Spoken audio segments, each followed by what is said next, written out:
You know that feeling when you're wiping? You end up tearing toilet paper and penetrating yourself, getting your fingies all covered with poo?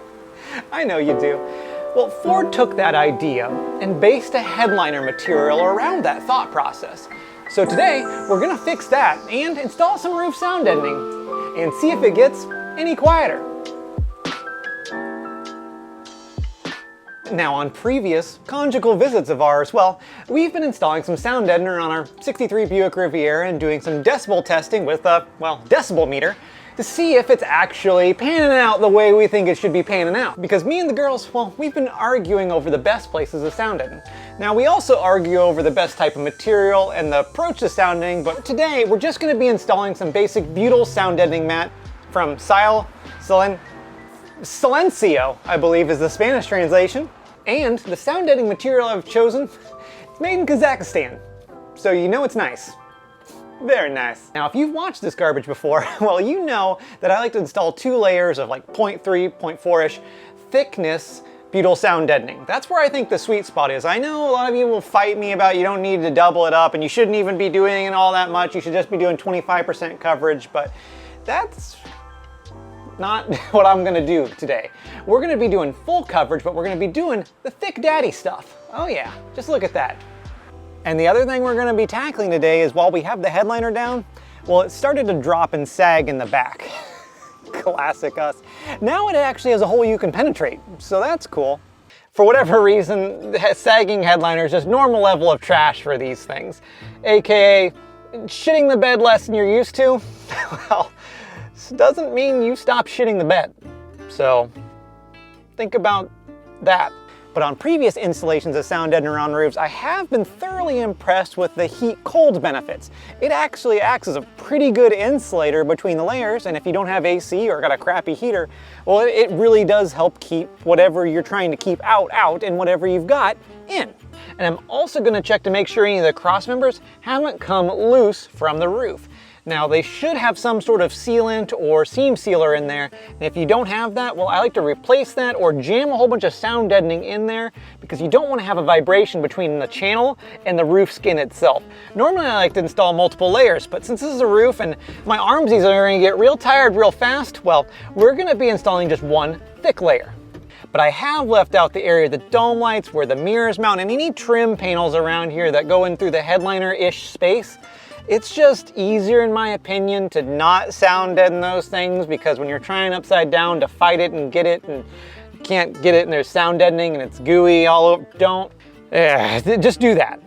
Now, the next step in our process today is installing some adhesive-backed foam. Do yourself a favor and just buy the adhesive-backed stuff. I know it's more expensive. Hear me out, it is so much easier to install. Now, I did not overlap any of my seams with the foam because basically if you get any more thickness than this in here, well, it's not gonna go back together fun. Well, it will go back together, but you're gonna have some real bowing of your headliner panel. Time for the moment you've all been waiting for. It's the sound deadening testing. Test A is gonna be just you and me heavy breathing in the cab together. We're gonna have the engine idling, fully warmed up, just sitting in park.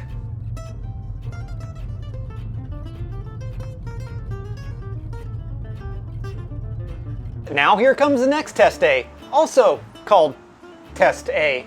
We're gonna be doing a 25-mile-an-hour slow cruise on a flat road. Now the idea is that it's just as flat as possible. It's a neighborhood street, so if any children die, it's not a really big deal. It's not my neighborhood.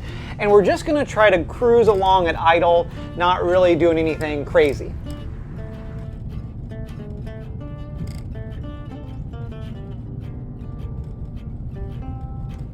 And for the final test, ironically, also numbered test A, weird, we're gonna be going 55, again on a flat stretch of highway, just seeing what we got difference-wise.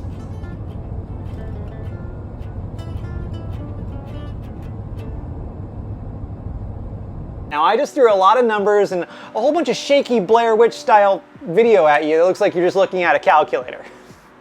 That would have made the movie better. Now, to actually see this in bar graph form, here's a bar graph. And the results are in. Now, to get these averages, I took readings over about 30, 45 seconds worth of video in each one of the scenarios. So at idle, our before was 54.3 decibels, and then we ended up with 53.6. only a difference of 0.7 decibels. Not a lot to be gained at idle, but I honestly didn't expect there to be. At 25 mile an hour, we have a little bit more separation with only a difference of 1.6 decibels. And then finally at 55 miles an hour, we started at 70.8 decibels and ended at 69, nice, 0.5, which is a difference of 1.3 decibels before and after. And then I took those three results and averaged them together, got us 1.23 repeating decibel difference. We spent a lot of money on the sound deadening that was super thick and the foam just to get 1.2-ish decibels of quieterness, I believe is the term I'm looking for. That wasn't so good. Now this bar graph is actually from our Buick sound deadening project, so don't compare the numbers directly because it's a completely different vehicle, different garbage.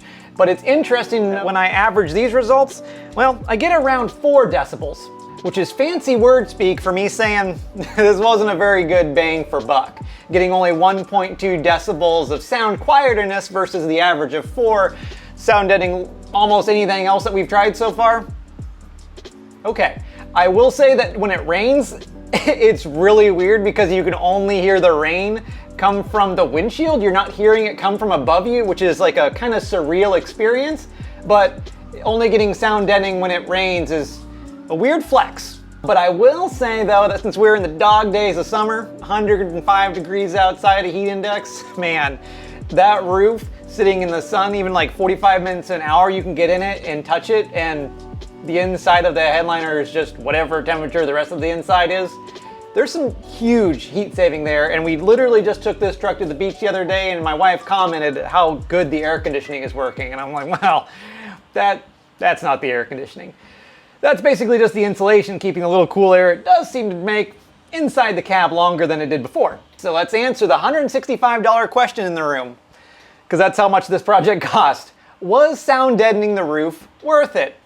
Personally, I think yes, but the return on the investment for other areas we could have sound deadened, well, we could have probably got some better bang for a buck somewhere else. But since we're also combining this with the headliner replacement, I'm not gonna pull the goddamn headliner twice. So this is the one chance I got to do this. And if I didn't do it now, well, the next owner was gonna have to be doing this because it's only coming out once. And I was honestly surprised how even the results were between idle 25 mile an hour and 55 mile an hour. I expected there to be a bigger difference as we went up in speed.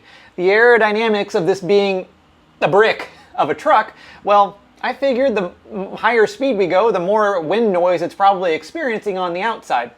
Clearly, I was wrong, which makes sense for the rest of our videos, but, you know, I think we all learned something today.